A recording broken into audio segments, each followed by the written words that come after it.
Welcome to the Pursuing Freedom Outdoors podcast, a place where backcountry warriors can share their stories of grit, service, healing, and wilderness adventures. I'm your host, Tom Walton, Marine Corps veteran, full-time cop, and aspiring hunting and fishing guide. Join me and others as we journey from the hood to the woods in pursuit of freedom in the outdoors.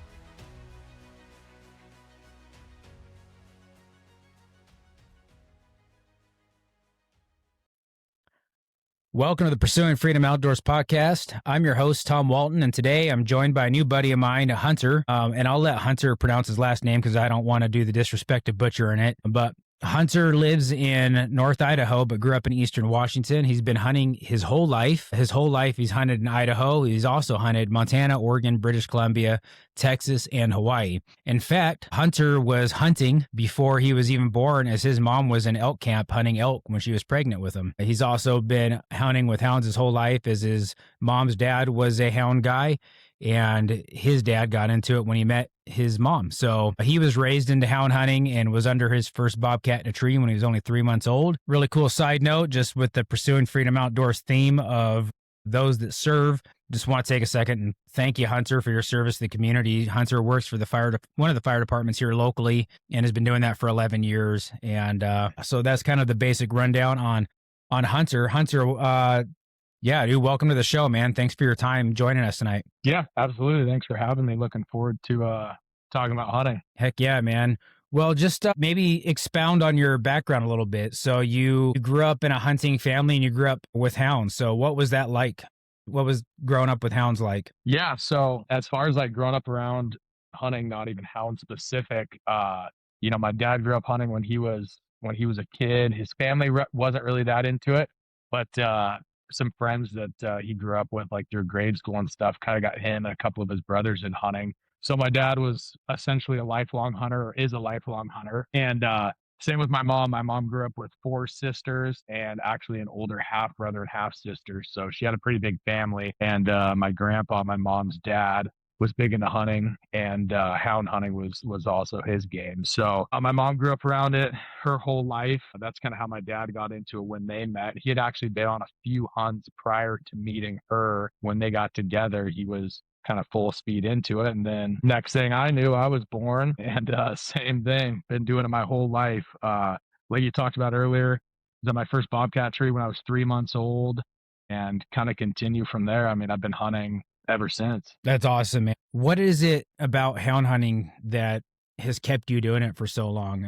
You know, I know there's some things I enjoyed most of the things I did with my dad, but there's some things that I did growing up that I'm like, yeah, that was cool growing up, but I don't want to do it anymore. Namely, for me, I don't know that I'll ever own horses again. I just grew up around them, loved them, but just never, it didn't stick with me, right? So what is it about hounds that has stuck with you? These kept you doing it into adulthood for so long? Yeah, that's a good question. Interesting question. I'll kind of have to think about it a little bit as I answer it. Not that it's a hard question to answer. I guess kind of in the simplest form, just I enjoy being around the dogs and I enjoy the sport of it. And, to me and a lot of people that are kind of in my inner circle, it's not about, the kill, obviously. And most pretty hardcore hunters, that's not what it's about, whether it's hound hunting, big game hunting, spot and stock, whatever it is, it's not about the kill, it's about the sport and being out there. So for me, just being around the dogs, just having an animal like a hound dog that has been bred for generations and generations and, honestly, hundreds and thousands of years. I mean, as far as we can go back, that's just ingrained in them of what to do and how to hunt. Like, that's what gets me excited about it. And having dogs, around home, taking care of dogs, raising dogs, and just being out in the woods. I mean, we're pretty fortunate here in Idaho. It's like I said, at the Bear Bash, it's one of the last strongholds in the West as far as being able to hunt pretty much all big game species as far as predators, bear, mountain lion, some small game and fur bears like varmints, bobcats, stuff like that with hound dogs. So we're pretty fortunate to be able to hunt, not year round, but pretty dang close to being able to get out in the woods any time of the year. Other than that, yeah, I just like being out there, and I like the aspect of the dogs progressing, raising pups and seeing them progress through the stages. We've actually got a female dog that's about to have pups probably tonight, hopefully. if not tonight, in the next couple days. And we got another dog out there that we're about to breed here in the next few days when she comes into heat or when she's ready to stand. So yeah, for me, it's kind of everything combined with it, being in the woods, raising the dogs, and being able to pursue an animal, especially like mountain lions that most people maybe see once in their lifetime out in the woods, and we're fortunate to see them pretty often. Yeah, I'd have to say on that note, that's actually one of the things that I've enjoyed the most about hound hunting, whether it's been with my dogs or it's been most of my good experiences have been with other people and their dogs. But being able to be under a tree with a live mountain lion or a bear is uniquely incredible. And it's like you can't really appreciate it until you've been under the tree and experienced it. One of the coolest experiences, and I think I've talked about it on the show before, was I got go hang out with Bruce Duncan and Bart George. And I'm not sure if you're familiar with those two fellas. Some people might have remember them from, being on Meat Eater and taking Steve Murnella on a lion hunt here in Idaho. And then Bart George's mountain lion harassment study in Eastern Washington. And I got to go tag along with those guys because I met Bruce and he's an incredible dude and Bart's an incredible dude. And that was my first experience with lions. I had done a couple of bear hunts locally with some friends, but that was my first experience on cats. And we'd go out and not only would they get under the tree, but then they'd get to tranquilize them. And I'd have to help hold a net and catch this cat when it fell out of the tree. And then we'd get to work on this live mountain lion. And it was experiences I'll never forget, actually handling and manipulating a live lion. That was really cool. And then standing only yards behind them when they wake up and all groggy, like like they just got up from a night of drinking, and then they kind of wander or run off. But yeah, man, that's a huge thing to me. Is I would have gotten to be close to a cat if it wasn't for hounds. Yeah, yeah, absolutely. And actually, I do. I know both those guys pretty well. Not so much Bruce Duncan as well as Bart, but I've been around him and known him for probably the last 7 or 8 years. So it's been a little while, and I know they do a lot of depredation work in Eastern Washington. Then the study, I've obviously followed along with that study a little bit and kind of, read and seen and listened to the podcast that they've done as far as like the results of the study. So yeah, I do know who you're talking about, and great guys. Obviously, do a lot of hunting, and I've actually hunted some of Bart's dogs, and we've hunted together a few times, or hunted his dogs for him a few times. So that's awesome. Yeah.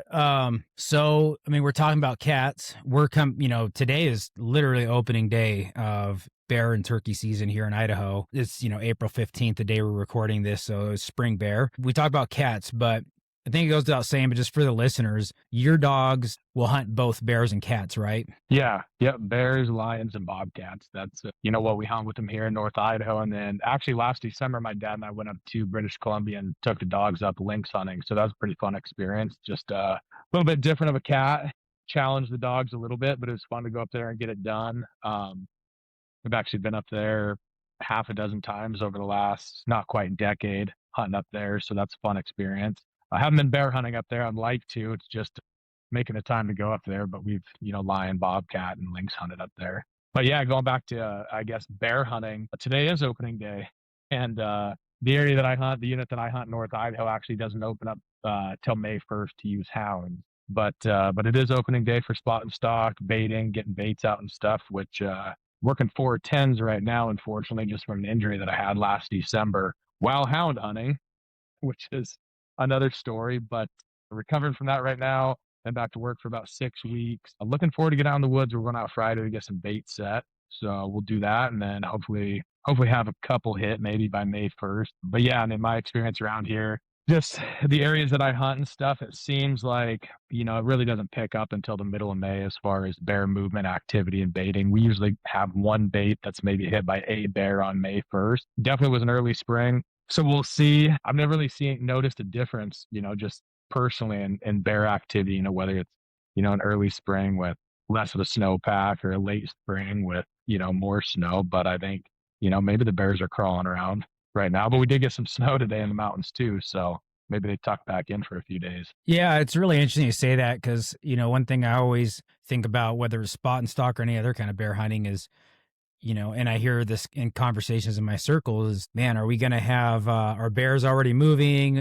If you hunt in like central Idaho where the season kind of gets hot really earlier in the season, it's people are like, man, I hope we don't miss it or don't miss this particular window. And so it's kind of cool to hear from your experience having been doing this your whole life in Idaho compared to my relatively newer experience, that that's not always the case, that it's been pretty reliable.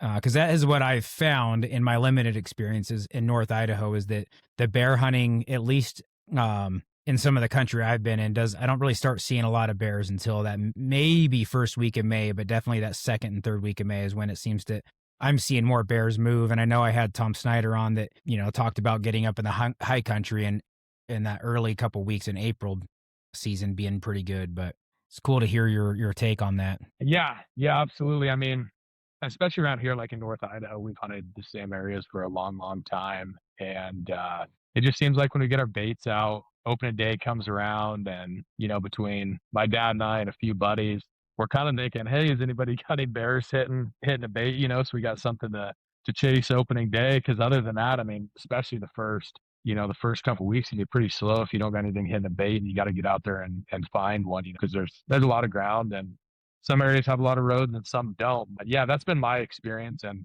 I've heard other experiences from people, not saying that that's, concrete evidence, but just, from what I've been around, that there are a couple areas I know of that usually, a little lower elevation, clear spring green up, natural vegetation and stuff like that, that I've seen consistent bear sign a little bit earlier, getting out doing some shed hunting and stuff, like in early to mid-April. There's usually always some bear sign out there, just, areas that I don't want to get back into, but also good areas, because if we don't have a bear hitting a bait, we'll just take the dogs in there. But a little further back, 5 miles of hiking to get back in there. So, pretty far from any roads or any areas that you can really get to. So you get a bear race going with your dogs, and you're on foot, 5-7 miles in there. It might be a long day. It's probably been 5 or 6 years ago, but we hiked into that country on opening day, had no activity on baits, and we did get a bear going. And I think we put about 20 miles on foot that day. It was pretty crazy. At the end of the day, I was smoked. So that's wild. That kind of leads me, like, from my understanding and limited knowledge, bears and cats run different, right? So from the way I understand it and have kind of experienced it in my little bit of time doing this, is that cats tend to put on, at least lions tend to put on really good long or short races, rather. They tree pretty quickly, whereas a bear will run a lot further. They got better lungs. And I think that you talked a lot about that at the Bear Bash. yeah, absolutely. I mean, between the three game animals that we hunt around here, bears, lions, bobcats, all three are a little different. Lions specifically, I don't want to say are the easiest to catch, depending on the conditions, right? We're talking a fresh lion track in the snow. Most from the night before, most dogs should be able to trail that and get it jumped, put a short run on it, catch it. But yeah, mountain lion, really the game for mountain lion is just getting it trailed. That's where the dogs, let's say you're hunting in the snow in the wintertime and you find a track crossing the road, you determine, whether it's made from the night before based on when it snowed last, or you've hunted the same loop consistently and it hasn't snowed, but there was no tracks, and then there is that morning. Or you don't know, and then based on, how dogs really work and react into that track, then you can kind of get an idea of how the track is. But yeah, so the challenge of a mountain lion is just the trailing end. So a good trail hound, should be able to put some work in on a lion track, especially in conditions that aren't fresh snow, any time of the year, right? Obviously conditions change, temperature, humidity, everything like that goes into the scent conditions.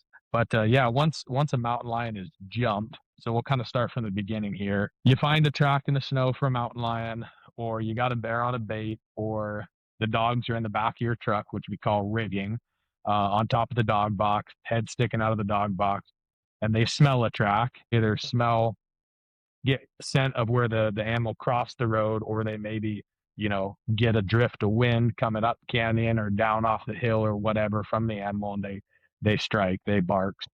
Once you get the dogs on a track, they'll trail it. So they trail the track until they catch up to the animal. And whether it was a mountain lion the night before, because they do most of their traveling and hunting during the night. So we're hunting in the daylight hours. So a mountain lion maybe traveled for 6, 8, 10, 12 hours before it bedded down for the day. taking a nap under a big fir tree or under a rock shelf. The dogs trail it until they get it jumped. And that's when they actively catch up to the animal and the pursuit is on. And that's called the race. So you got the trailing end, they catch up to it, they jump it. The jumped end is when they're running it. And that's what's called the race. And then once they put enough pressure on it to make it climb a tree, then it's been a treat or it's caught, on the ground or up against a rock or a root wad next to a creek or in a hole or whatever it may be. That's kind of the series. And I've heard a lot that actually people mislabel some of those terms and in podcasts as well. And they'll say, man, it was a really long race. That was a long lion race, the longest one that I've been on. Well, the race specifically is the pursuit of the animal. So once the dogs catch up to it, they jump it, then that's the race. And a typical mountain lion race is, 400 yards, quarter mile, not very far. And the reason for that is anatomically or physiologically, a mountain lion is not built for running a marathon. They're built to catch a deer. So they've got smaller lung capacity. They run fast in short bursts. So you can physically wear a mountain lion out. That's one thing that we're always careful of too, especially with female mountain lions. They can be pretty jumpy in a tree and don't always want to stay in the tree. Pretty careful on that, not getting one wore out. We tree it once. Typically, we don't want to recatch it a few times because once it jumps 2 or 3 or 4 trees, it gets pretty winded and pretty tired, and that can be a bad situation, have the dogs in as far as, catching a mountain lion on the ground. But yeah, so that's essentially a mountain lion. They trail it until they get it jumped. Once it's jumped, the race is on. They run it until they put enough pressure on it to get it caught. And like I said, whether that's in a tree or on the ground or anywhere in between. Bears, completely different story, and especially the time of the year too. In the springtime, bears are coming out of their den, and I kind of like to equate it a little bit to like I'm not a sports guy, but I can kind of make the comparison to like, a football game or football, right? You got like the spring training season and then they play some games before they get in their actual season. So in the springtime, the dogs that I have specifically, they get hunted pretty much year round, anytime we have an open season, and we try to keep them in shape and don't overfeed them and, make sure that they're kind of always in shape and their feet are tough. So they don't have any issues going into the spring bear season. But yeah, so bear hunting, depending on the time of the year, like bears are coming out of hibernation. They don't got a lot of fat on them. They can travel quite a bit looking for feed, depending on, what food source they're eating on, but they can run. So once the dogs get a bear jumped and get it running, it can be a heck of a race and it can last. I mean, you can go through a few pack of dogs on a bear and not get it caught, especially in the springtime, a small bear, like 100-pound, we call them tennis shoe bears or running bears, in the springtime. You're like, oh, shoot, man, you don't always catch everyone. You're like, oh, the dogs got outran. Other than that, just kind of depending on the time of the year, like, when they start breeding, getting into late May and June, that time of the season, and those boars are traveling. You can get a bear where they, it's a pretty long trail job as far as the dogs go before they get it jumped. And then once they get it jumped, I mean, hopefully they get it caught in, first 30 minutes, hour, first couple hours. But man, there's a lot of times where you're 6, 7, 8 hours in and you're like, oh, shoot, we're running out of daylight and we packed in every fresh dog we have. I don't know if we're going to get this thing caught, and you see the bear cross the road with his tongue hanging out. And seems like the dogs are half mile behind him. But getting into the fall season, usually don't have as much of a problem with running bears. Occasionally you still get one that runs, but, they're pretty fattened up and worried about food and getting ready for hibernation. So they tree a little bit easier in the fall time. Just kind of on a side note, I want to get into like kind of how somebody could get into hounds, what's the barriers and what it would take, but just kind of like my own personal question here for me and my dogs, right? So I've got an old dog that was a gift to me from a buddy, Scott. The long story short is I was briefly owning an outfitter business and we didn't know a lot of houndsmen. I was like, well, let's see if I can like drum up some dogs. And I thought it would be a good idea just to try to do this myself. So I called up my buddy Scott because I've been bear hunting with him a couple of times and said, hey, if you're looking for if you got anybody that, got a dog they want to get rid of or having puppies, whatever, and let me know. He called me back and he's like, hey, I actually have this dog that a friend gave me. He had been one of his puppies. This dog, she had been one of his puppies, and her name's Ginger. He gave Ginger to this dude. He lived out in Washington, and he was kind of hanging it up and making his pack smaller. So my buddy Scott took Ginger back, and she's probably about 8 now.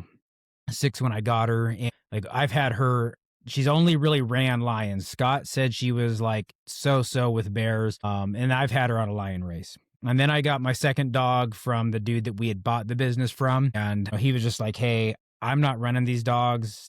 You know, this dog, she really like, I would just love to see her go to a good home and maybe you can run her. So I acquired her and she's probably 3 now, but like she's never been on a bear race, right? She's been with on a couple cat races, but she's never been on a bear race. And so, what would it, I know at Bear Bash, you talked about dogs just kind of have instincts, right? I could tell these dogs have instincts for cats. Is one, I've been on races, and two, if they get a chance, they'll tree any house cat that walks by, much to the dissatisfaction of my poor wife, who hates watching our barn cats get treed. Like, do they have would these dogs have similar instincts, considering that they come from dogs that have run bears? Would they have similar instincts for bear hunting, or is it like, don't even bother trying? Yeah, that's a really good question. They could absolutely. I'm kind of chuckling at myself what I'm going to say here because I've got a few friends that are pretty serious bear hunters, and I mean, I grew up around bear hunters, and there definitely is a difference.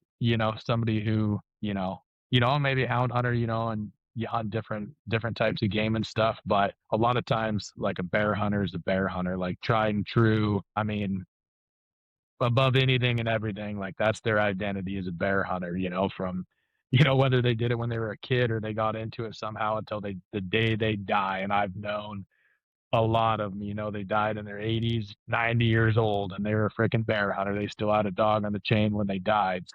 As far as the only reason I'm chuckling at this is because some people would say, absolutely not. Maybe not absolutely not, but a lot of those guys, they're breeding bear dogs, and they might hunt, other species of game, lions, bobcats with those dogs. But a lot of the bear hunters, they're breeding their dogs for bear hunting specifically. And they still have that drive, they still have that instinct. But I think you're gonna find there's a less chance that you'll have a dog that might run cats, might be a decent lion dog, you might get it out of some bobcats, maybe it's a great bear dog, without trying you won't know. Yeah, I kind of lost what I was thinking there as far as my train of thought, but yeah, you asked about if they would have that same drive for bears. Maybe they would, maybe they didn't, or maybe they wouldn't. I know kind of the dogs that I'm hunting right now, they're kind of a West Coast style cat dog, if you will. That's kind of what I guess a lot of guys are calling them. Guys that hunted, a long time ago in Western Washington when it was still legal. Those dogs, those genes got passed down. Guys that are hunting in Western Oregon right now, cat hunting, and then guys that are fox hunting, like in, I guess, like Northern California and stuff. They're breeding those dogs pretty specifically, as bobcat dogs. So that's kind of the style of dog that I have. And they make decent bear dogs. Some of them don't. Some of them do. But yeah, it's kind of if you don't try, you would never know. Right. So Well, what makes, because I know there can be a difference, and I know that I've talked to houndsmen that have spoken to this before. But what makes a good bear dog versus a lion dog? Like, what makes a bear dog a good one? yeah, so I mean, yeah, a lot of things make a good bear dog as far as traits that we can get into. But I think when I think of a bear dog, it's a dog that by itself will stick with a bear all day long in any conditions, and they won't quit. They have no quit in them. They're just not going to give up. Literally, a dog that will stick with that bear until it's too tired and it has to lay down, or it sticks with that bear until the bear's too tired and then they both take a nap together. But I mean, a true bear dog, something hard to come by. Each thing we're talking about here, lion hunting, not as much lion hunting, but, bear hunting and cat hunting. When I say cat hunting, I'm talking about bobcat hunting specifically. Yeah, what I strive for is to have a combination dog, something that's going to get it done, no matter what, no matter the conditions, the weather, time of year, they can catch any of those species. I think finding a bear dog that's just a no BS bear dog. It's something that's hard to come by, and a lot of the guys that I was kind of talking about, no one specifically, that breed those dogs, that's what they're looking for. They want every dog, every pup out of that litter to be a bear dog. And some with the breeding that they have and they've done for 40, 50 years, they're producing a lot of bear dogs. The majority of the litter, their pups turn out to be pretty good bear dogs. And then then others don't have it. And that's just through trial and error and different types of breeding and different breeds of dogs. More specifically, like in my mind, a bear dog is a dog, and we're talking about one dog specifically. There's a term out there, people say like a pack dog or something. That might be just a dog that can't get it done on his own, but if you kick him in with 3, 4, 6, 8 other dogs, he'll be there from the start to finish. But more specifically, a bear dog is something that can get a bear truck going. Whether it's you're roading your dogs in front of the truck, their heads out of the box, they're on top of the dog box rigging as you're driving down the road. You're walking through a canyon, you turn it out on a bait. That dog's going to get that bear track started. He's going to trail it, get it going the right direction, because when you don't have snow, you don't know which direction the track's going. You can't say, here, go this way on this track in the snow, so that dog's got to get that track figured out and go the right way with it and get that bear jumped. And essentially, one dog that can do it all, that's a bear dog. And the other thing with bears too is, like we talked about, they can run all day long. They can run probably for a week straight. But yeah, I mean, if that dog can stick with a bear, even if that dog's 2 miles behind that bear and he's by himself, and there's no way that dog's ever going to put enough pressure on that bear to get him in a tree or catch him on the ground or get that bear stopped, that dog will stick with that bear or behind that bear to where you find that dog and you can get other dogs in it. And the other thing too, I mean, bears don't always climb trees. A lot of times you can put enough pressure on a bear that they just won't climb a tree, and has nothing to do with size. I think every bear has a different personality. A lot of times big boars, they may not climb a tree. It's not because they're, 300 pounds, 350 pounds in the fall time, but it's just not in their personality. And it's not always that the big boars are the meanest. Matter of fact, usually it's about 100-pound sow that's the meanest bear, and they're the kind of tear up the dogs the most because they're quick. They're quick and agile, and they can run a dog down. But if that dog sticks with the bear all day long, whether it's that bear's running, it's stopped on the ground fighting dogs, that bear is just walking along eating huckleberries as the dog's following behind it. Like, that dog's got to stick with that bear until you can get to it, and it's just not going to quit. It's not going to quit and because it's tired and come back to the road, or let's say that bear's 50 yards off the road or 50 feet off the road fighting the dogs. That bear's not going to come up to the truck when you drive up, next to it in the road because it's distracted. So does that kind of make sense on on what a bear dog is? Yeah, I think you it's awesome, painted dude. it. I love talking about it, man. And I don't like I said, the style of dogs I have right now, I mean, they're not by any means the grittiest dogs in the world when it comes to bears. I'm trying to I like the breeding that I have going right now and some of the crosses that we have coming up. So we'll see where that leads us. But I mean, my dogs still catch bears. They catch a lot of bears, but no, they're not the grittiest bear dogs by any means. I've got a couple of them that'll stick with the bear pretty dang good all day long, and a couple that just aren't as gritty. But, if the other dogs are there, they'll be there. And I've had a few bear dogs over the last, I guess, kind of to go back on what we talked about growing up. So when I was a kid, when I was a baby, essentially, just for a couple of years while hunting was still legal in Washington with hounds, we went pretty hard bear hunting. That was when my grandpa was still around. My mom and dad were young. They did a lot of bear hunting. We had a lot of older friends, or a few anyways, that were kind of like my dad's mentors that hunted. And they hunted off timber permits, like in Western Washington for timber companies, which actually they made illegal a few years ago in Washington. So I grew up around a lot of bear hunters, a lot of different dogs, a lot of breeds of dogs. But only over the past decade, since I've lived in North Idaho, got established in my career, is really when I went kind of full tilt on having my own dogs, getting a little bit into the breeding, figuring out what style of dog I want, what breed of dog. I don't know if I'll ever get there, but yeah, I've had a few, and a few of them are still around. Actually, a couple of them, I've sold, and friends have right now, and kind of kick myself. I'm like, man, I wish I still had that dog, but that's all right. We still get it done. Still catch bears. Nice, man. That's awesome. Hey, everybody. I just want to take a quick break to thank you for listening to the Pursuing Freedom Outdoors podcast. And to thank you today, I want to offer you a discount at 360 Sportsman. Head over to sportsman.org now and use promo code PF15. That is PF15 to get 15% off your subscription to any of their master classes listed on the website. You can learn anything over there to improve your skills at hunting, fishing, trapping, snowmobiling, There's going to be first aid classes up there. They've got all kinds of stuff.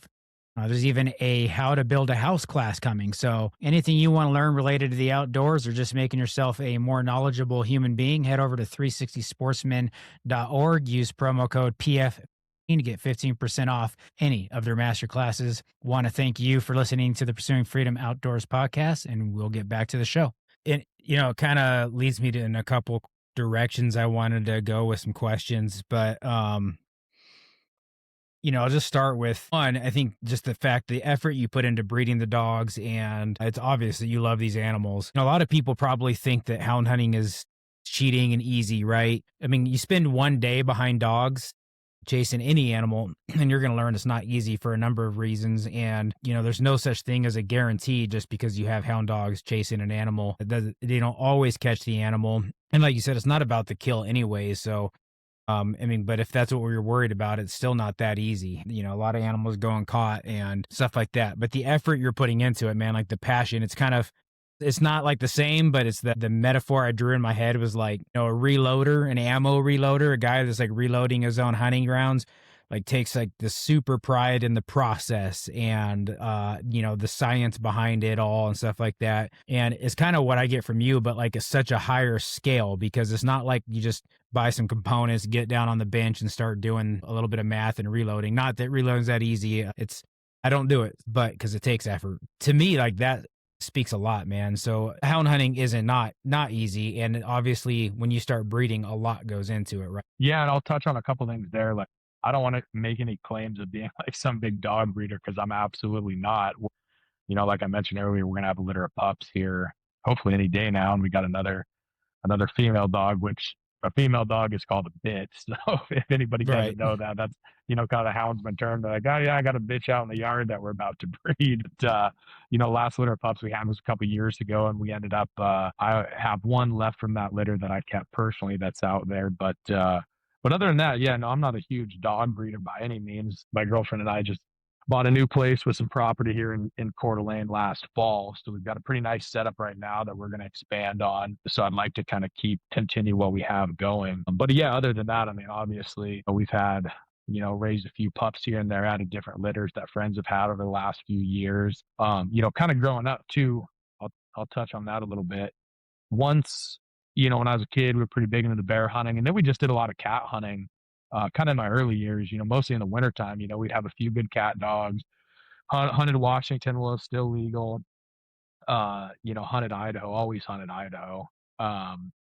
And hunted other areas, but that was kind of it for a while. We just cat hunted in the wintertime and caught a couple dozen cats, lions, and bobcats, and it wasn't too big of a deal. But my dad always had a few good cat dogs around, and then kind of getting back into it, in the past decade on my own, but really into it with my dad and, a few buddies that we still hunt with. We kind of parted ways just because, have a lot of dogs, and kind of have different areas that we hunt and stuff.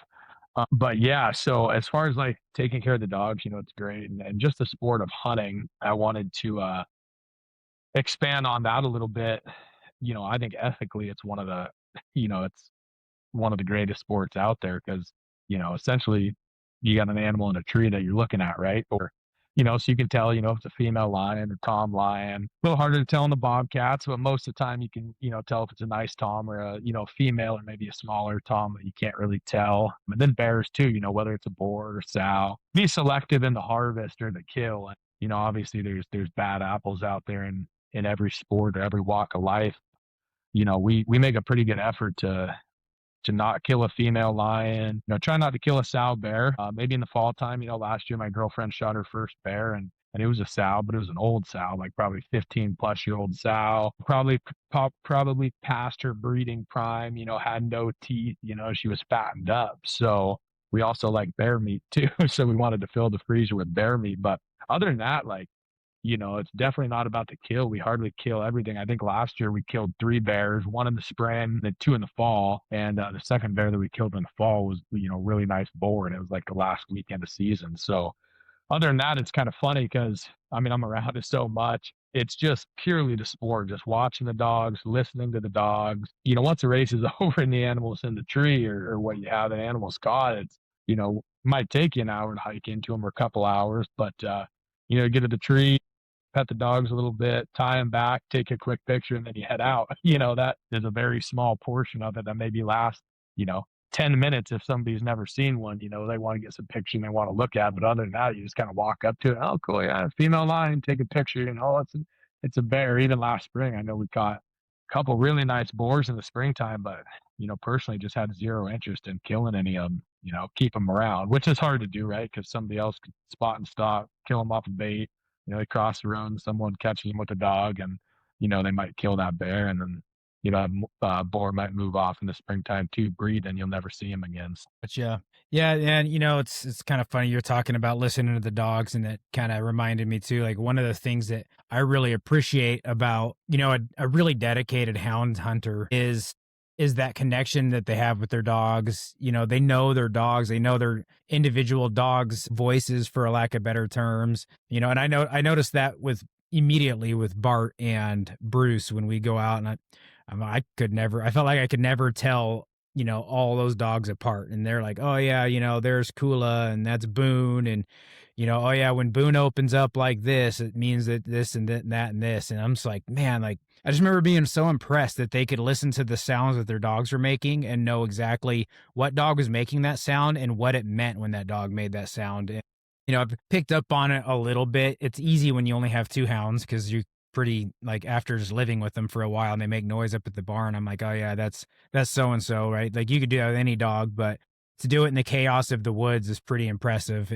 I just think it speaks to the craft, right? Because it really is. It's a craft. It's an art. It's effort, and it's not like anybody could just go out in the woods with a couple of dogs and be a successful hound hunter. And speaking to that, and then also, what would it take for a fella that's interested in hunting hounds? Like, where would you ever even begin to point to him to start? Yeah, no, that was definitely a question you had that I didn't get around to answering. I don't want to steer anybody away from it, that's for sure. But it's a tough sport to get into, and the reason that it's a tough sport to get into is, it's expensive. First off, right? You got to get a dog, and then got to get the equipment, and you got to have a vehicle, a truck, and maybe not a truck. Matter of fact, a good buddy of mine who's going to be 87 in May, 87 years old, drives, I think it's a Mazda and a Suzu all-wheel drive. Little crossover style car. So you don't always have to have a truck, but it's expensive to get into. The easiest way is if you have a mentor, somebody that you can go with, maybe you got a dog or two and you're like, hey, I'd really like to, tag along with you and see how this process goes. And, maybe let you bring a dog or bring both your dogs and kind of get it started that way. The other thing with dogs too is, they've got to be hunted, they've got to be hunted all the time. Then I find myself, working days right now. It's a little difficult, but, my normal schedule allows me the time to get out there and hunt quite a bit, 3, 4, or 5 days a week. Take some time off work when I can, vacation and stuff to hunt. But, the dog's got to be in shape. They got to be hunted down. Obviously you don't want your dog sitting in a kennel for a year and then, I'll just go out one day because most likely to have a bad experience, right? You get out and find a fresh lion track. Maybe you get it caught and, maybe they want to burn a deer down or something, or a moose or a herd of elk. So, you got to have the time to do it. You got to take care of dogs. It's a full-time thing, and we're pretty fortunate in the setup that we have right now and people around that can take care of them. But, you want to go out on vacation out of town for a week or two, and you got to have somebody that, takes care of the dogs every single day, food, water, taking care of them. Our dogs are pretty lucky, actually. They live outside. They're outside dogs. I've never had inside dogs, whether it's a pet or a hound, except for last summer. We lived in an apartment for a few months, and between selling a property and buying a place, and had to farm all my dogs out to different friends for the summer. And my old female, she's the one that's going to have pups. Actually, she's 10 years old. We had her living in the apartment for a few months last year, so which wasn't ideal, but it was pretty fun actually. So yeah, it's definitely a time commitment. And I think that's my biggest thing with people getting into it is, it sounds fun. Hey, I want to have dogs that can catch game. But if you're going to have dogs that are going to catch game, they've got to be hunted. Even the best dog, you take the best dog out there and if he sits on the chain all year, you might go out and have decent luck with him a few times in the winter catching a lion if you got a good track in the snow. But to consistently catch game, in various conditions and various styles of hunting, you got to be doing it all the time. And then you're talking about hunting in the wintertime. a little bit different of a sport because spring, summer, fall time bear hunting, a little harder to get into a pickle as long as you got a 4-wheel drive truck. But, the winter time, I mean, we've got a side by side with tracks, and, my truck's got, a winch and chains and all sorts of stuff. So it's monetarily is pretty big commitment to get into. But I would say for anybody that wants to get into it, definitely finding somebody that you can just go with and learn from is the biggest thing, because you could go and just not open your mouth all day and just listen, to them talking and to the dogs, and you'll learn a lot from that. Other than that, I mean, yeah, anybody can get into it. You don't really have to have that much equipment. You got to have a GPS, held GPS, you got to have a tracking collar, and you got to have a dog, and maybe a leash. That's about it. I mean, you can put the dog in the back seat of your car if you want and get it done. But most people that are in the hunting have, excuse me, more than that as far as hunting equipment. So does that kind of answer that question? Yeah, man, absolutely. And I would echo that too. With my dogs, right? It's tough. I had just had this back surgery and we have been off completely this year. We hunted a little bit last year, but man, I could tell you too, like not it's not just about like, oh man, like these dogs might not hunt as good and they got out of shape, but you feel bad. Like I feel guilty for those dogs, right? And I tried to ask around for some folks that maybe would hunt my dogs, and I'm like, hey, can you like just take him out? I'm crippled right now. I can't do it. And I had like zero luck, right? And one guy who I thought was going to be a buddy and hook me up was like, oh yeah, I'll charge you, I don't remember what he said, $50 a dog no, it was like 1,500 for the year or something like that. But I was like, dude, it's tough. And maybe he had good reasons. I'm not judging the dude, but it's just frustrating because it's like my poor dog sit there, and I can tell you, they have not been like happy because they want to go out and do their thing. They start doing things like digging up in their kennel and stuff like that. And they're still good girls, and I enjoy going out and hanging out with them, and we'll run up and down the road, like, essentially road them here on the property with the 4-wheeler, but it's not enough. You feel guilty. So that's like one thing I would echo, man, is if you have to make the time commitment, and not just because you want to be a good hunter, but just because these dogs are bred for a special purpose. And I feel like it's miserable for them when they're not doing it. And I feel pretty bad watching my poor dog sit around all year, and really hope that I can make it up to them here in the coming years.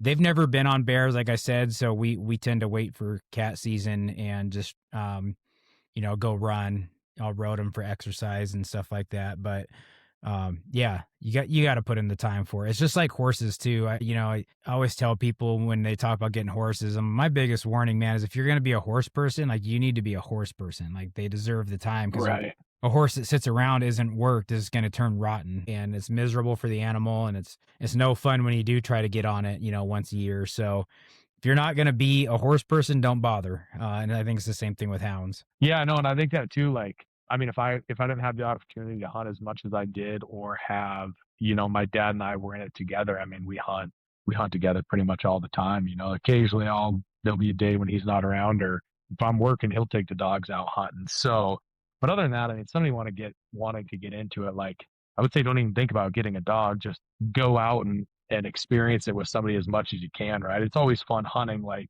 if I didn't have a dog in a race or a dog in a hunt, I just wouldn't do it, because I've done it my whole life, and I've been around it, and maybe I'd go occasionally, but if I didn't have the opportunity to hunt, I'd probably do something else. So, and who knows, with life, it gets busy sometimes, and sometimes you want to change it up. But I would definitely preface by saying, like, if somebody wanted to get into it, just, find someone, or, if you got a friend, or make friends with somebody that will give you the opportunity just to go spend time in the woods with them. And I mean, you could spend a couple years with somebody and get just as much enjoyment out of watching their dogs work without having the headache of having a dog, not having to take care of it, food bills, vet bills, going out of town, the dog doesn't get hunted. I mean, you could have just as much fun rolling around with somebody, and then who knows, maybe you end up with a dog, or Yeah. a whole pack of dogs, who knows, maybe you end up with 20. Right.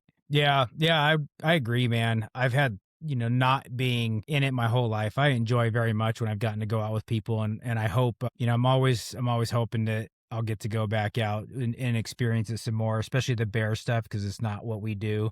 Um, because it's exciting, right? And it's not the only way I like to hunt, but man, it's a really fun way to do it. And it's funny you mentioned vet bills because that's definitely something that's come up a few times. I had a hound get caught in a trap, a bobcat set in a foothold. Mhm.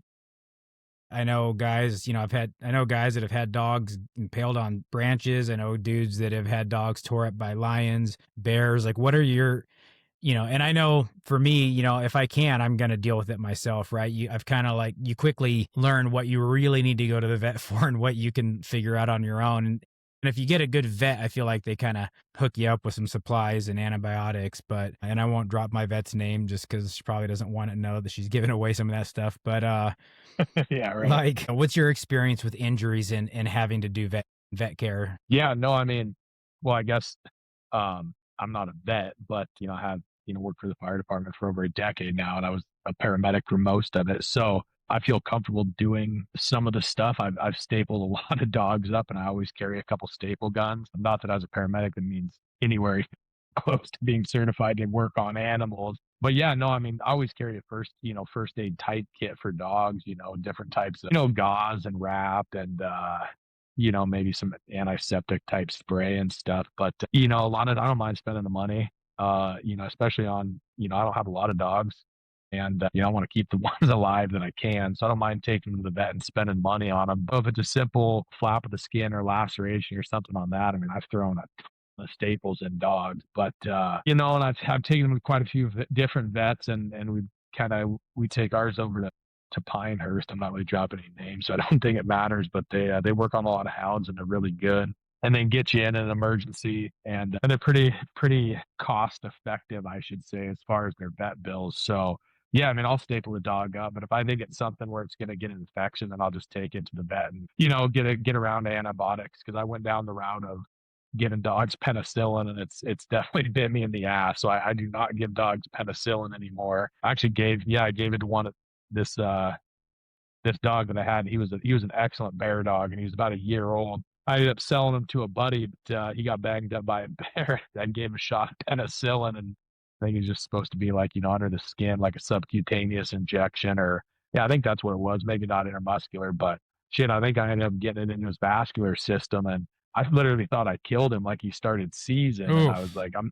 never gonna give a dog penicillin again. So I'll take him to that, and I've known a lot, or noticed some good dogs that didn't necessarily get taken care of, not for any reason, but they just ended up getting an infection. Those infections are horrible. One of my dogs right now, um, he's a nice little dog, and he's pretty gritty on the bears and gets banged up quite frequently. But we had a mean bear a couple of years ago that tore into some dogs. Yeah, shoot, he got trying to think of the injuries. He got bit through the head once. Uh, he got bit in the neck and got swatted on the ribs. And they ended up putting a and I was going to staple him up. I thought he was fine. And one of my hunting partners, who's got a ton of experience, he's like, no, you need to just take that dog into the vet. So ended up taking him in. They put a drain tube in his kind of his side area, in his rib cage, and then the infection that was in his neck and his head, like it was continued. I think we took back to the vet 3 or 4 times over like 6 months, and into the next spring. That was in the fall. The next spring bear hunting, he was still had a drain tube in. Like took him back in. They would lance it, put a drain tube, more antibiotics. Yeah, taking care of your dogs. I mean, it's just a cost of doing business, right? It's like Yeah. people saying, "Well, I mean, I don't want to buy, I don't know if I'm gonna hunt, out of state this year," or like, talking about coming to Idaho or something. Oh, non-resident tags are expensive. It's like it's cost of doing business. You want to be in the woods, you gotta pay to play. So if you're gonna be out there hunting, you got to take care of your dogs. And I mean, there's years where it's like the vet bills stack up, thousands of dollars, and you're like, that kind of hurts, when you're taking them in quite a few times. Makes sense, man. Um, Oh, that's awesome, dude. I think you nailed it. It's the price of doing business, and just a fair warning. If you want to get into the sport and get your own dogs, right? Just know what you're getting yourself into. I don't think it's discouraging to folks to know what they're getting into. I think it's important to understand, right? And it's important for the person that wants to get into hounds, but it's also important for the dog that they might buy, that they know what they're getting into and can take care of it and appropriately, and do that dog justice, because they are really incredible.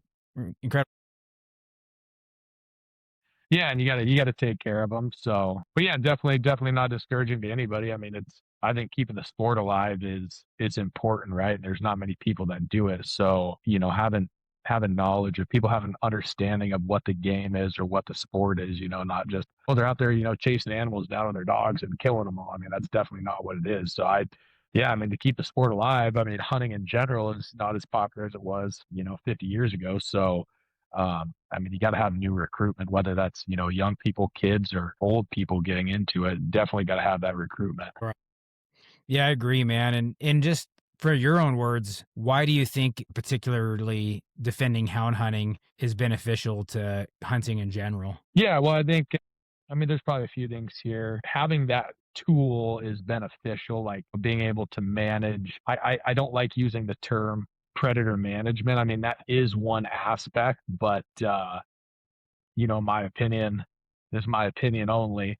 I think predator management, as far as like mountain lions in particular, is a little more than it should be in Idaho, right? Because they're trying to balance, big game hunters, deer and elk populations, manage people who hunt those ungulates, manage people who want to have predators, not necessarily have predators, but like, for me specifically, like I don't want to go out and have to drive 100 miles to find a lion track. I mean, in the wintertime, I like to bobcat hunt more than catch a mountain lion anyways. It's still nice to see them on the landscape. So I'm very careful of what I use, as far as the term of predator management. But having dogs is the only efficient way to kill a mountain lion. It's not very, I mean, it's basically impossible to spot and stalk one, and it's not very efficient to try to call one in, even though people do. So having that tool just to be able to have some sort of predator management is important. And other than that, I mean, it still brings money into the, fish and game, and brings money into local economies and stuff like that. So, I mean, I think that's why it's important to have it as a sport. You just like, any other type of hunting, waterfowl, upland game, big game, hunting, trapping, any. Hey, folks, just wanted to take a quick break from the show to talk about my most recent partnership with a good friend of mine, Jake Collier, and his company, One Outdoors. One Outdoors provides a trusted place to purchase outdoor experiences, gear, and services. They aim to positively impact people and the environment by donating 10% of all of their net profits to Restoration Outdoors, a nonprofit, which in turn invests in mental health and conservation. One Outdoors offers trips around the globe, whether you're interested in hunting in Africa or fishing in Alaska, Patagonia, and more. They can customize your outdoor experiences and beyond just hunting and fishing to whitewater rafting, you name it, folks. If you can dream it up in the outdoors, One Outdoors can help make that dream come true. And I'm proud to be partnering with them and consulting on trips and hunts. So if you're interested in booking a trip of a lifetime with One Outdoors, you can reach me or reach out to me at thomas@pursuingfreedomoutdoors.com. It's thomas@pursuingfreedomoutdoors.com, or you can contact me directly through Instagram, Facebook, you name it. But One Outdoors, folks, really excited to be working with these guys. So thank you very much for listening to the Pursuing Freedom Outdoors podcast, and we'll get back to the show. Sport that we do or have been around is important to keep and not get rid of. Yeah, man, I agree 100%. And I think there's that slippery slope aspect too, right? That if we allow the hound hunting to be outlawed, that's just the next lot, next thing that they're going to take is going to be another type of hunting, right? There's not a group of anti-hunting activists out there that's going to say, well, we got the hound hunters gone, so we're going to stop there, right? They're just going to continually go for the low-hanging fruit, and predator hunting along with hound hunting are pretty easy fruit, just like trapping, right? It's really easy for people to paint trapping in a bad light, and the next thing you know, trapping gets outlawed, and then it's like, all right, we got that done, let's work on the hound hunters. And once they get the hound hunters, then they can start working on the next thing. And so I think just as hunters, even if we're not houndsmen, it's important to defend each other's sports, right? And to not talk smack on a dude that hunts with hounds, and not talk crap on a dude that baits bears, right? Everything takes work. Nothing's easy. It's just it might be different kind of work, but bear baiting is absolutely exhausting work. It's I like it, but it's not my favorite all the time, just because it does take a ton of effort. I actually think it's easier I'm not talking necessarily success rates, but I think it's easier for me just to get in the truck and go out into the mountains and spot and stalk black bears, just because I don't have to worry about filling baits and checking baits all the dang time, because it's a lot of work to lug barrels and bait into the woods. And then you add that to hound hunting for bears. Now you're doing the baiting, all the work that's associated with baiting, and you've raised those dogs, and you train the dogs, and you feed the dogs and pay the vet bills and go through all that stuff and all the gear that you just talked about that's associated with hunting with hounds. And so it's not easy. And then when I could tell you, just you kind of alluded to this too, when you're with hounds in the mountains and then they get something treed, you have to go get those dogs. And I know that that's taken me into some pretty precarious snowy drainages going for after lions, right? So yeah, I think it's important to recognize that every form of hunting comes with its challenges, and every form of hunting is valid and good, and we need to stick together with our fellow hunters and defend the sport as a whole. Yeah, yeah, absolutely. I'll echo off that just because, in the fall time when we're bear hunting, people are out there archery elk hunting. The springtime's not as bad, wintertime's not as bad, but yeah, I mean, there definitely can be conflicts between, hound hunters, trappers, bear hunters, and archery elk hunters. Fortunately, during the rifle big game season, a lot of times the hound season's closed down for a brief period of time, a couple weeks, a month, whatever.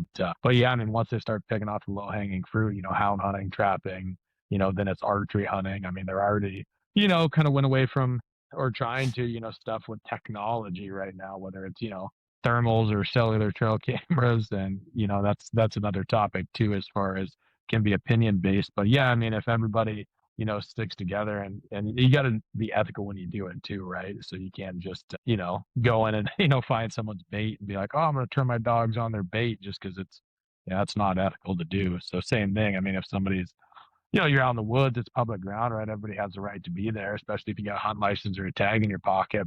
But yeah, just try to limit those negative interactions with other hunters or the public. Yeah, absolutely, man. Well said. Anything else that you want to add to the conversation regarding hounds and the type of hunting that you do with them? Shoot, I don't know. I mean, I could probably go on for hours and hours and days. I'm trying to think of all the stuff that we talked about. Um, and make sure I didn't misspeak. I'll probably listen back to this and be like, "Oh man, I said something stupid." Or maybe everything I said kind of sounded ridiculous. We talked a lot about bear hunting and kind of my background in it, growing up around it, different styles of hunting. Never, maybe we'll have to do a part two or something. We didn't really talk too much about styles of dogs or breeds of dogs. Yeah, I guess we kind of emphasized the bear hunting, talked a little bit about lion hunting, not much about bobcat hunting. But I mean, I think we touched on a lot of it. So, I mean, if you have any more questions other than that, I mean, I could go on for probably all night. I love it, dude. I think, yeah, I actually love the idea of a part two if it's something you're willing to do, man. I think it'd be really cool to have you come on and talk about some of the more nuanced stuff that you just mentioned as well. And then we can kind of put a bow on the generalities of what we talked about tonight. I think we did a good job covering, a lot of the basics. I wrote down some questions and you actually answered a lot of them without me asking them. So I appreciate your time, dude. And before we go, just real quick, you are in the fire service, and a lot of times I ask this kind of stuff in the beginning of the show, but you said you've been in the fire department for 10 years. Yeah, about 10 and a half, coming up on 11 years. Awesome, man. And like, what made you decide fire service? Yeah, so kind of not really a funny story, but same thing, getting into hound hunting. So my dad was a fireman his whole life. He worked for 35 years, retired back in 2019. So something that I kind of just grew up around. My mom, she also worked for the fire department as a dispatcher. So she did that for about 25 years. So kind of grew up around it and never had any interest when I was a kid to being a firefighter or a fireman. I was always like, it's fun to go to the station to visit my dad. It was actually about a year after high school, kind of during my high school years and stuff. I spent a lot of time with some friends or some close family friends that had a pretty big cattle ranch. And I thought I wanted to be a cowboy, so I did that. I did that a lot during my high school years. And then actually a couple of those same guys, we did a lot of hound hunting together. So we're like, I wanted to be a cowboy, but we also still had hound dogs. And so after high school, I worked, did kind of the cowboy thing for like a year. My dad sat me down because their ranch is in Northeast Washington, but they move twice a year. In the wintertime, they move all their cattle. I mean, combined everything they have, probably 6,000-7,000 head total. And maybe not quite that much. They had about 2,000 cows, and then bulls and all the calves that they keep back before they sell them and stuff. So they had quite a few, but they moved them down to like Southeast Washington and Northeast Oregon in the wintertime. So I was getting ready to move down there for the winter operation, and my dad said, "Oh, you should, think about being a firefighter." And at that time, I was like 19 years old. I literally was making $60 a day. That's how much I was making. $60 a day. And that wasn't that long ago. I mean, that was like 15 years ago or something, making $60 a day, working, 6 days a week, sometimes 7 days a week. And he was like, "Hey, you should go to EMT school." And I was like, nah, I don't think I want to. But anyway, so I ended up deciding, yeah, maybe I'll give it a shot. So that winter, I went to EMT school, which was like 2 nights a week, lived at my mom's place, and all I did was hound hunt and shed hunt all winter, which is pretty fun going to EMT schools. Once I did that, I kind of got into like a little bit of like volunteering uh, with the fire department and did some work on an ambulance and started kind of enjoying that. Got kind of more into the fire stuff, went to paramedic school, and then started testing to be a firefighter, and fortunately got hired with the fire department that I wanted to, and yeah, kind of the rest is history. Awesome, dude. Well, thanks for your service to the community. That's huge, man. And, especially in our area, we were, touched by a pretty significant tragedy this summer. So highlights the dangers of both of our chosen professions in law enforcement and fire service and here locally. So thank you very much, man, for doing that. So, and again, Yeah, no, for sure. Appreciate it. thanks for coming on the podcast, man. So folks, that was Hunter. Well, before I let you go, dude, do you have a social media or anything that anybody, if anyone has questions about this stuff, that they can hit you up? If you want to share it, you don't have to. For sure. Yeah, so my Instagram handle is Backyard Llama Farmer. Totally related The, to the everything we reason, just talked about. and well, no, that's another podcast, man. I kind of went hard into the llama packing for a couple of years hunting, so I thought it was kind of a cool name to have, which I actually want to get back into it because yeah, I like having a pack animal. And after this recent knee injury, I'm a little concerned about how much elk meat I'm going to be able to pack this fall. So I might have to find a couple of good llamas. So if anybody has a llama for sale out there, let me know. Maybe I'll trade you a hound dog for a llama. You go for about the same price. I'm in the same boat, man. Just coming off this back surgery, and I'm like, dude, I actually feel like I'm getting pretty strong, and doctor says I should be able to pack critters, but it's definitely on my mind. And I wanted to get into llamas. I was like, oh, llamas would be great a couple of years ago, and then I looked at how much like a llama costs. It was like, I don't know, like $8,000 for a llama, and I'm like, I don't have $8,000 for anything. So I got goats. I raised Oh, nice. I raised 4 pack goats, and I didn't really know what I was getting into. The setup I had wasn't great, man. And these goats, they're good animals, actually, like surprisingly good animals, but they are like the most destructive, mischievous little bastards in the whole world. And when they got to be like over 150-pound goats, there's a reason why Satan is depicted as a goat, man. They tear things up. And my wife and I just got to the point where like we were tired of spending money on fixes, and we didn't have any money to do like a good permanent fix, and I was going through some changes in the way things were going in life. I actually gave my goats to a buddy, and we're good buddies. I hunt mule deer with him once a year. He and his father-in-law. So I still get to hunt with those goats. In fact, this year we're going to try to take them on their first hunt. We've got an area picked out that we're hoping that maybe we can get those goats packing for us, because they're old enough now where they should be able to start packing some weight. So this summer is going to be their big test. We'll do some backpacking trips with them. So I still get to use them, but I don't have them at the house anymore. But it's cool when we go visit, my buddy and my wife and I will pull up in my pickup, and just like dogs, man, those goats hear my pickup and get excited. They're like, "Oh man, Dad, like we're," and then they want to hang out with us when we come visit. It's pretty wild, man. They're cool critters, underrated, but we'll see how it goes. We have those 4, and then my buddy's father-in-law, he just acquired 3 more. But they'll be too young. So we're into the goats, but I'm not against the llamas. I know when I've gone on hunting trips in some of the river systems here in Idaho, that I've seen dudes using jet boats to take their llamas up the river. And it's pretty wild to see a couple of llamas sitting on the back of a jet boat going up these rapids, but they just chill. Oh, dude. Yeah, that's cool, man. I mean, I know guys who take mules on a jet boat, Yeah. That's what I Yeah. want to do, man. I want to take my hounds on a jet boat, but the problem is usually that's wolf infested country. So Oh yeah. it's doable for sure, and something I'd like to do is get in some of that kind of untouched country. But no, I mean, shoot, that's another thing. I mean, llamas, goats. I mean, we could do a podcast on that because I Oh yeah. didn't even mention I grew up also. Well, I talked about the cowboy days, but I mean, I also grew up around horses, so we did a ton of packing horses and mules, and the only reason we got llamas. Um, was an area we were archery hunting. I think it was back in 2019. 2018, I sold my pickup trailer and last two horses. And so I had nothing to really pack, go deep in September.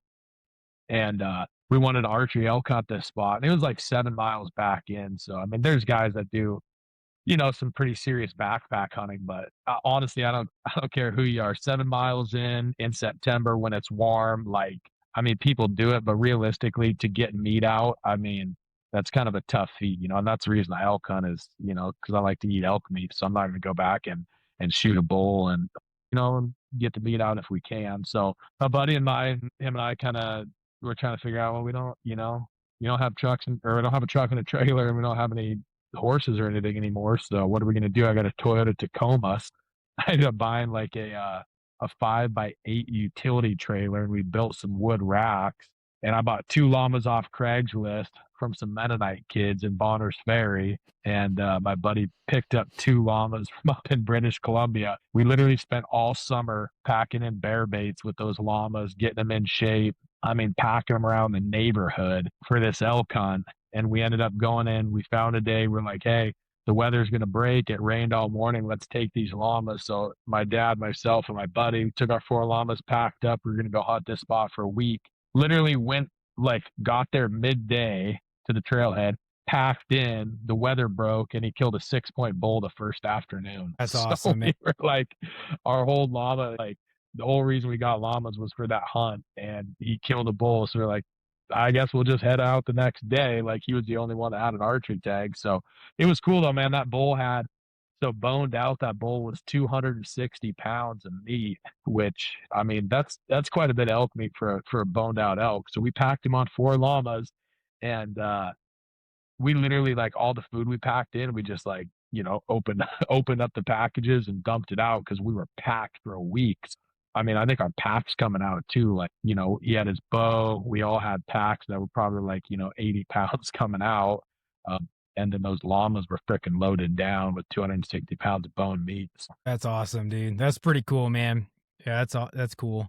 Yeah, and I'm right there with you, man. Like people, it's cool. I know that guys like to get on the social media and talk about packing in way far backpack hunts for elk in September. And I agree with you, man. That's I actually kind of backed off September hunting just because one, I don't like hot weather very much. I didn't grow up in it. I grew up in a temperate area, but I spent a lot of years in the desert, environment for work. And I don't like hot weather, and I'm the same way, man. I just don't understand. Like, I know there's ways to mitigate it, but you can only mitigate so much, right? I'd hate the idea, especially if I'm solo hunting, of trying to pack out meat when it's 90 degrees, that far. It's not fair to the animal. You're getting bone sour and nasty stuff, and no, thank you. But yeah, for sure. yeah.